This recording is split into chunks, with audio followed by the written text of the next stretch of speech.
حمد و ثنا ہو تیری کون مکان۔ السلام علیکم ورحمۃ اللہ وبرکاتہ۔ حمد و ثنا ہے اس پاک پروردگار کے لیے جس کے قبضہ قدرت میں ہماری اور آپ سب کی جان ہے۔ دوستو، آج شریعت مطہرہ کے حکموں میں سے ایک اہم حکم کے بارے میں گفتگو کریں گے، وہ ہے قربانی۔ یہ حضرت آدم علیہ نبینا علیہ السلام سے قربانی کا سلسلہ چلتا آ رہا ہے، اور ہم اور آپ جو قربانی کر رہے ہیں یہ حضرت ابراہیم علیہ السلام کی سنت ادا کر رہے ہیں۔ یہ حضرت ابراہیم علیہ السلام کی سنت ہے۔ اس کے بے شمار فضائل ہیں، اس قربانی کے، اس کے بہت ساری فضیلتوں کو اللہ کے رسول صلی اللہ علیہ وسلم نے فرمایا، اور قربانی کے بہت سارے فائدے ہیں۔ ان فضائل کے اوپر غور کر لیا جائے، ان فضائل کے اوپر دل سے اگر غور کیا جائے اور سوچا جائے تو امید ہے کہ امت مسلمہ کا کوئی ایسا بندہ نہیں رہے گا جو قربانی کیے بغیر رہ سکے۔ چنانچہ اللہ کے رسول صلی اللہ علیہ وسلم کی ایک حدیث ہے جو حضرت عبداللہ ابن عباس رضی اللہ تعالیٰ عنہ سے مروی ہے۔ وہ فرماتے ہیں کہ اللہ کے رسول صلی اللہ علیہ وسلم نے ارشاد فرمایا کہ عید الاضحیٰ کے دن، یعنی عید کے دن، قربانی سے بہتر کوئی عمل نہیں ہے، یعنی قربانی سے بہتر کوئی عبادت ہی نہیں ہے۔ عید الاضحیٰ کے دن سب سے بہترین عبادت جو ہے عید الاضحیٰ کے دن وہ ہے قربانی۔ لہٰذا 10ویں ذی الحجہ، 11ویں ذی الحجہ اور 12ویں ذی الحجہ کو اللہ تبارک و تعالیٰ کے یہاں جو عبادت سب سے زیادہ پسندیدہ ہے وہ ہے قربانی۔ پھر ایک اور حدیث میں اللہ کے رسول صلی اللہ علیہ وسلم نے ارشاد فرمایا، جو حضرت علی رضی اللہ تعالیٰ عنہ سے مروی ہے، وہ فرماتے ہیں کہ اللہ کے رسول صلی اللہ علیہ وسلم نے حضرت فاطمہ الزہرا رضی اللہ تعالیٰ عنہ کو فرمایا کہ فاطمہ، جب تمہارے جانور کی قربانی ہو تو تم اس جگہ موجود رہا کرو۔ اور یہ موجود ہونا، اللہ کے رسول صلی اللہ علیہ وسلم کا حضرت فاطمہ کو فرمانا کہ قربانی کے وقت موجود رہو، یہ اس صورت میں ہے کہ جب قربانی کوئی آپ کا محرم جو ہے ذبح کر رہا ہو تو اس وقت موجود رہنا۔ اگر کوئی غیر محرم ہو تو غیر محرم کے سامنے عورتوں کا آنا مناسب نہیں ہے۔ تو حضرت اللہ کے رسول صلی اللہ علیہ وسلم نے جو حضرت فاطمہ الزہرا کو فرما رہے ہیں وہ اس نسبت سے کہ حضرت علی ذبح کر رہے ہوں یا کوئی محرم ہو، تو فرمایا کہ جب تمہارے جانور کی قربانی ہو تو تم اس جگہ موجود رہو۔ تمہارے جانور کا خون زمین پر گرنے سے پہلے، کہ جیسے ہی زمین پر خون کا قطرہ گرے گا، اللہ تبارک و تعالیٰ تمہارے سارے گناہوں کو معاف فرما دیں گے۔ خون کا قطرہ زمین پر گرنے سے پہلے اللہ تبارک و تعالیٰ سارے گناہوں کو معاف فرما دیں گے۔ حضرت سعید خدری رضی اللہ تعالیٰ عنہ نے اللہ کے رسول صلی اللہ علیہ وسلم سے پوچھا، کیا اللہ کے رسول صلی اللہ علیہ وسلم یہ فضائل جو ہے کیا آپ حضور صلی اللہ علیہ وسلم کے اہل خانہ کے لیے ہے، یا جو آل نبی کے لیے ہے، یا تمام امتیوں کے لیے ہے؟ اللہ کے رسول صلی اللہ علیہ وسلم نے فرمایا کہ آل محمد کے لیے، یعنی ہمارے گھرانے کے لیے، اہل بیت کے لیے یہ خاص ہے، اور تمام امتیوں کے لیے جو ہے یہ عام ہے۔ پھر اللہ کے رسول صلی اللہ علیہ وسلم نے آگے ارشاد فرمایا کہ فاطمہ رضی اللہ تعالیٰ عنہ کہ قیامت کے دن جو قربانی کہ جانور کو آپ ذبح کر رہے ہیں کہ اس کا خون، اس کا گوشت جو ہے لایا جائے گا اور اس کو 70 گنا بڑھا کر کے اس کے اجر و ثواب کو آپ کے نامہ اعمال میں لکھا جائے گا۔ حضرت فاطمہ الزہرا رضی اللہ تعالی عنہ کو اللہ کے رسول صلی اللہ علیہ وسلم نے فرمایا کہ آپ جو جانور ذبح کر رہے ہیں، قیامت کے دن اللہ اس کے خون کو، اس کے گوشت کو لا کر کے 70 گنا اس کے اجر کو بڑھا کر کے آپ کے نامہ اعمال میں درج فرمائیں گے۔ یہ بہت بڑا انعام ہے اور بہت بڑا اعزاز ہے اور بہت بڑی فضیلت ہے قربانی کی، کہ اللہ تبارک و تعالی جو ہے ہمارے جانور کو قبول کرتا ہے، اور قبول کرنے کے بعد جو ہے اس کے گوشت اور اس کے خون کے عوض بھی اللہ تبارک و تعالی ہمیں اجر عطا فرماتا ہے۔ یہ اللہ کا بڑا انعام و اکرام ہے، اس لیے ہمیں قربانی کرنے میں ذرا برابر بھی فروگزاشت نہیں کرنی چاہیے، دل جمعی کے ساتھ، خوش دلی کے ساتھ ہمیں قربانی کرنی چاہیے۔ ایک اور حدیث حضرت ام المومنین اما عائشہ صدیقہ رضی اللہ تعالیٰ عنہ سے مروی ہے، وہ فرماتی ہیں کہ اللہ کے رسول صلی اللہ علیہ وسلم نے ارشاد فرمایا کہ قربانی کرو اور خوش دلی سے قربانی کرو۔ ایک ہے کہ کچھ لوگ قربانی کرتے ہیں اور وہ یہ سمجھتے ہیں کہ ہمیں کرنا ہے، اگر نہیں کریں گے تو لوگ کہیں گے مالدار ہو کر کے قربانی نہیں کر رہا، پیسہ والا ہو کے قربانی نہیں کر رہا ہے۔ تو قربانی کرو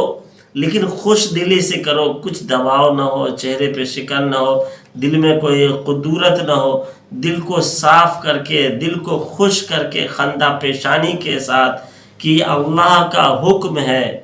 اور حضرت ابراہیم علیہ السلام نے اپنے بیٹے کی قربانی دی، اللہ کے رسول نے، ہمارے نبی نے کیا ہے،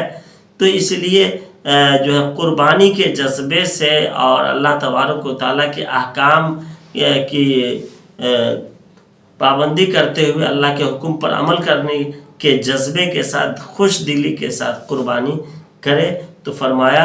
اللہ کے رسول صلی اللہ علیہ وسلم نے حضرت عائشہ صدیقہ سے کہ قربانی کرو اور خوش دلی کے ساتھ قربانی کرو، اور فرمایا کہ جو بندہ مسلمان ہو اور اپنے جانور کو قبلہ رخ ہو کر کے قربانی کرتا ہے تو اللہ تبارک و تعالیٰ اس جانور کا خون، اس کا گوبر اور اس کے اون اور اس کے بال اور اس کے بول و براز، اس کے سینگ، سارے کو اکٹھا کر کے جو اللہ تبارک و تعالیٰ اس کے عوض اجر عطا فرماتا ہے۔ جس طریقے سے ہم سبحان اللہ کہتے ہیں تو اللہ اجر عطا فرماتا ہے، نیکی جو ہے ہمارے نام اعمال میں لکھتا ہے۔ الحمدللہ کہتے ہیں تو اللہ تعالیٰ اجر عطا فرماتا ہے، نیکی عطا فرماتا ہے۔ اور اللہ اکبر کہتے ہیں تو اجر عطا فرماتا ہے، نیکی اللہ لکھتا ہے۔ نماز پڑھتے ہیں تو اس کا اجر و ثواب دیتا ہے۔ اسی طریقے سے جب ہم قربانی کرتے ہیں تو اللہ تبارک و تعالیٰ وہی نیکی اس جانور کے خون، گوشت اور اس کے گوبر اور اس کے بول و براس، ساری چیزوں کے عوض میں اللہ تبارک و تعالیٰ جو ہے نیکیاں عطا فرماتا ہے، اور نام اعمال میں جو ہے اس کو قیامت کے دن جو ہے اللہ تبارک و تعالیٰ اس اجر کو جو ہے قربانی کرنے والے کے نام اعمال میں اللہ تبارک و تعالیٰ درج فرماتا ہے۔ حضرت زید ابن ارقم رضی اللہ تعالیٰ عنہ فرماتے ہیں کہ ایک مرتبہ اللہ کے رسول صلی اللہ علیہ وسلم نے صحابہ کرام نے ارشاد فرمایا کہ اللہ کے رسول صلی اللہ علیہ وسلم یہ قربانی کیا ہے؟ تو اللہ کے رسول صلی اللہ علیہ وسلم نے صحابہ کے اس سوال پہ فرمایا کہ قربانی ہمارے اور تمہارے والد حضرت ابراہیم علیہ نبینا علیہ السلام کی سنت ہے۔ پھر اس کے بعد صحابہ کرام رضوان اللہ تعالیٰ علیہم اجمعین نے فرمایا کہ اللہ کے رسول صلی اللہ علیہ وسلم اس کا فائدہ کیا ہے؟ تو اللہ کے رسول صلی اللہ علیہ وسلم نے فرمایا کہ اس کا فائدہ یہ ہے کہ جو تم قربانی کرتے ہو، اس کا فائدہ یہ ہے کہ قربانی کے جانور کے خون گرتا بعد میں ہے، لیکن اللہ تبارک و تعالیٰ تمہارے لیے اسے پہلے ہی قبول کرتا ہے، اور قیامت کے دن قربانی کے جانور کا گوشت، پوشت یہاں تک کہ بول و براز نیکیوں کے پلڑے میں ڈالا جائے گا اور اس کو تمہارے نام اعمال میں اسے درج کیا جائے گا۔ اور ایک روایت میں آیا ہے کہ یہاں تک کہ قربانی ہونے والے جانور، جس جانور کی آپ قربانی کر رہے ہیں، اس کی ایک ایک میگنی کو جو ہے اللہ تبارک تعالیٰ اس کے وزن کو احد پہاڑ کے برابر بنا دیں گے، اور اس کے مطابق جو ہے قربانی کرنے والے بندے کے نام اعمال میں اجر و ثواب عطا فرمائیں گے۔ بڑا اجر ہے، بڑا ثواب ہے قربانی کرنے والے کے لیے، اور اللہ تبارک و تعالیٰ قربانی کرنے والے کو بڑا اجر و ثواب دینے کا وعدہ کیا ہے، اور ان حدیثوں سے اس کی فضیلتیں وارد ہو رہی ہیں اور فضیلت کا ثبوت ملتا ہے۔ تو اس لیے ہمیں خوش دلی کے ساتھ زیادہ سے زیادہ قربانی کرنے کی اللہ تبارک و تعالیٰ توفیق عطا فرمائے۔ پھر ایک حدیث میں آیا ہے کہ جو شخص قربانی کرتا ہے اور تو اللہ تبارک و تعالیٰ جو ہے قیامت کے دن جو ہے اس کے قربانی کے جانور کو اللہ تبارک و تعالیٰ اس کے لیے سواری بنا دے گا، اور جو ہے جو صدقۃ الفطر ادا کرتا ہے تو اس صدقۃ الفطر کو جو ہے قربانی کرنے والے کے لیے اور صدقۃ الفطر ادا کرنے والے کے لیے زیادہ راہ بنا دے گا، اور اللہ کہے گا یہ تمہاری سواری ہے، یہ تمہارے سامنے پیش ہے، اور یہ زیادہ راہ ہے جو تم صدقۃ الفطر ادا کیا تھا، اس سواری پہ سوار ہو جا اور زیادہ راہ لے اور جنت کے راستے کو آسانی کے ساتھ سفر فرما۔ تو یہ اللہ تبارک و تعالیٰ قربانی کرنے والے کے ساتھ یہ اللہ اجر عطا فرمائے گا۔ پھر ایک روایت میں ہے کہ اللہ کے رسول صلی اللہ علیہ وسلم نے جب جو ہے رجب کے مہینے میں معراج کے سفر پر جب اللہ کے رسول صلی اللہ علیہ وسلم کو اللہ تبارک و تعالیٰ نے بلانے کا ارادہ کیا اور براق پیش کیا، تو اللہ کے رسول صلی اللہ علیہ وسلم نے اس پہ سواری سے انکار کیا، تو فرشتوں نے اللہ تبارک و تعالیٰ نے فرمایا کہ آپ اس پر سوار ہوں۔ تو اللہ کے رسول صلی اللہ علیہ وسلم نے فرمایا کہ پلسرات جو تلوار سے زیادہ دھاردار ہے اور بال سے زیادہ باریک ہے، اس پر ہمارے امتی کیسے اس پہ سفر کریں گے اور کیسے اس پہ جو ہے اس کو عبور کریں گے؟ تو اللہ تبارک تعالیٰ نے فرمایا کہ تمہارے جو امتی جو قربانی کریں گے، اللہ کے راستے میں جانوروں کو قربان کریں گے، تو اس جانور کو اس آدمی کے لیے، قربانی کرنے والے کے لیے اس کی سواری بنا دیں گے، اور اس قربانی والے جانور پر وہ سوار ہو کر کے تیز رفتاری کے ساتھ جو ہے اسے عبور کر جائیں گے۔ تو یہ قربانی کرنے والے کے لیے یہ بھی ایک فضیلت ہے کہ پلسرات پر یہ جانور ہمارے سواری کے کام آئیں گے۔ پھر اسی طریقے سے جو ہے اس مہینے کی جو ہے 10 دن جو ہے اس کی بڑی فضیلت ہے، جس طریقے سے رمضان المبارک کی بڑی عظمت ہے، رمضان المبارک کے دنوں میں عبادت کا، تو اسی طریقے سے ذی الحجہ کے مہینے میں، ذی الحجہ کے دنوں میں عبادت کی بھی اللہ تبارک و تعالیٰ نے بڑی عظمت و فضیلت رکھی ہے۔ اس کا خصوصی اہتمام کرنا چاہیے۔ مطلب یہ ہے کہ عام دنوں کے معاملے میں عبادات میں خصوصیت کے ساتھ اضافہ کرنا چاہیے، اور خاص طور سے جو ہے روزہ کا خصوصی اہتمام کرنا چاہیے۔ اور اگر گرمی زیادہ ہے اور اگر روزہ رکھنے سے معذور ہے، روزہ نہیں رکھ پا رہے ہیں، تو خصوصیت کے ساتھ 9ویں ذی الحجہ کا ضرور روزہ رکھیں، جسے 9ویں ذی الحجہ جسے یوم عرفہ بھی کہتے ہیں، یعنی بقرعید سے ایک دن پہلے 9ویں ذی الحجہ کو روزہ ضرور رکھیں۔ حضرت عائشہ صدیقہ رضی اللہ تعالی عنہ مسلسل تواتر کے ساتھ روزہ رکھا کرتی تھیں۔ ایک مرتبہ بھانجا حضرت عبداللہ ابن زبیر رضی اللہ تعالی عنہ نے جو ہے اما عائشہ رضی اللہ تعالی عنہ سے فرمایا کہ گرمی بہت زیادہ ہے، اور غشی آ کر کے حضرت عائشہ بار بار گر جا رہی تھی، تو فرمایا کہ آپ یہ نفلی روزہ ہے، آپ افطار کر لیں۔ تو حضرت عائشہ صدیقہ رضی اللہ تعالی عنہ نے فرمایا کہ نہیں، میں افطار نہیں کر سکتی، کیونکہ اللہ کے رسول صلی اللہ علیہ وسلم نے فرمایا کہ جو شخص بھی یوم عرفہ یعنی 9 ذی الحجہ کا روزہ رکھتا ہے تو اللہ تبارک و تعالیٰ اس کے اگلے گناہ اور اس کے پچھلے گناہ کا یہ روزہ کفارہ بن جاتا ہے، تو اس لیے روزہ رکھنا ہے۔ تو حضرت عائشہ صدیقہ رضی اللہ تعالیٰ عنہ مسلسل اور تواتر کے ساتھ روزہ رکھا کرتی تھیں، اس لیے جو ہے ہمیں بھی